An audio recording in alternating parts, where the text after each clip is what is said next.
Nanukad ang operasyon sa NBI tungod sa sumbong sa homeowners nga daghan og Chinese nationals ug alingog-ngog kaayo ining mga hubog. Hinungdan nga gisubay kini sa NBI ug ilang nasakpan ng usa ka balay nga giarkilahan sa mga Chinese sulod sa usa ka exclusive subdivision sa Buhangin, Davao City, usa di ay ka Pogo Hub. Mao nga gipang-aresto nila kini ug 8 ang nadakpan. It was a Pogo operation that was forwarded by the NBI, no?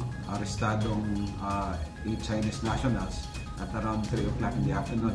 Last Monday, I personally received an information that there was a Chinese national, no? Maraming Chinese national doon sa area ng Diversion Road sa isang malaking subdivision. It is an exclusive subdivision and ang nagbigay sa akin ng information is one of the residents there in the area. Na ito nga, maraming Chinese national and pag nalalasing medyo masyadong maingay and it caused alarm. And ito nga, na-alarma doon sa area. So, they gave us information.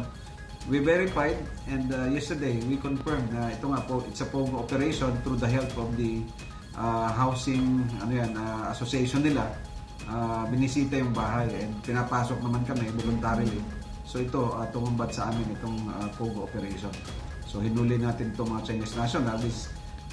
Today, under custody sila with our office and we'll file a case for violations of online gambling in relation to the cybercrime law. Apil sa gipangkumpiska sa NBI ang mga computer nga gigamit sa operasyon sa Pogo. Mato ni Attorney Albao, guerrilla type ang operasyon sa Pogo ug nagtuo kini nga aduna pay susamang Pogo operation sa Davao Region.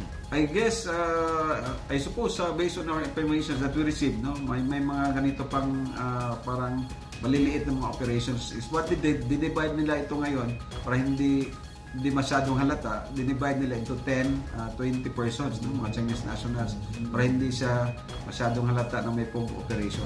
Ito yung ginagawa ngayon, parang guerrilla type of operation ng Pogo. Mag-coordinate ang NBI sa Bureau of Immigration alang sa deportation. Apan mag-atubang gihapon og kaso ang mga dinakpan sa paglapas sa anti-cybercrime law.